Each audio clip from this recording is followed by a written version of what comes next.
Hello everyone, welcome back to my channel. This is Usha. আমার এটা নতুন ইউটিউব চ্যানেল। আগের চ্যানেলটায় সব ডিলিট হয়ে গেছে, আমার আর কিচ্ছু মেমারি নেই। পেছনে একজন হাই উঠছে, তার কারণ প্রায় ঘড়িতে তখন 4:30 4:45 বাজে। আমাদের ট্রিপ যাওয়ার জন্য আমরা রেডি হয়ে গেছি, গুটি গুটি পায়ে এগোচ্ছি এয়ারপোর্টের দিকে। তখন বাইরে রাত্রিবেলা হলে কি হবে, ভোরবেলা হলে কি হবে, এয়ারপোর্টে এসে দেখি তখন অলরেডি অনেক বেলা হয়ে গেছে, তার কারণ অনেক মানুষের ভিড় আসা যাওয়ার জন্য। তো যাই হোক, আমরা চলে এসেছি, নিজেদের বোর্ডিং পাস পেয়েও গেছি। আর এতটা এক্সাইটেড তার কারণ একটা ট্রিপে সবার যেমন স্বপ্নের ট্যুর, ড্রিম ট্যুর থাকে, সেরকম এই আন্দামান ট্রিপটা হচ্ছে আমাদের ড্রিম ট্যুর। তো আমি আর সব্যসাচী, আমার হাজব্যান্ড, রেডি হয়ে গেছি দুজনেই যাওয়ার জন্য। আমরা এবার উঠছি প্লেনে। অলমোস্ট আমরা লাস্ট প্যাসেঞ্জার, বোর্ডিং পাস নিয়ে ভেতরে ঢুকছি। তো এটা আমাদের ফ্লাইট জার্নির ফার্স্ট ভিডিও।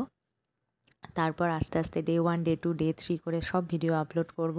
তো ভিডিও ভালো লেগে থাকলে বা সমস্ত কিছু ডিটেলস আমি শেয়ার করব, জানতে চাইলে অবশ্যই আমার সাথে থেকো, পাশে থেকো, ভিডিওগুলোকে লাইক কমেন্ট করো। আর এটা আমাদের মিল দিয়েছিল ফ্লাইটে, একটা কেক ছিল, বান ছিল, স্যান্ডউইচ ছিল, দেন আমদই ছিল, চা, কফি, যে যা খাবে এভরিথিং ওয়াজ অ্যাভেলেবেল। তো আমরা এখন বাসে করে নেমে গেছি বীর সাভারকার ইন্টারন্যাশনাল এয়ারপোর্ট। তারপর চলে যাচ্ছি বাইরে। আমাদের সমস্ত কিছু এজেন্সিতে বুক করা ছিল, সেই জন্য কোনো হেডেক নিতে হয়নি। তো আমরা এরপর যাচ্ছি হচ্ছে হোটেল যাব, তার জন্য আমাদের গাড়ি চলে আসবে। তো ওখান থেকে গিয়ে আমাদের ডে 1-এর ফার্স্ট ট্রিপ স্টার্ট হবে। তো আমার এই ভিডিওগুলো সব পরপর আমি আপলোড করব, কেমন লাগছে অবশ্যই জানিও।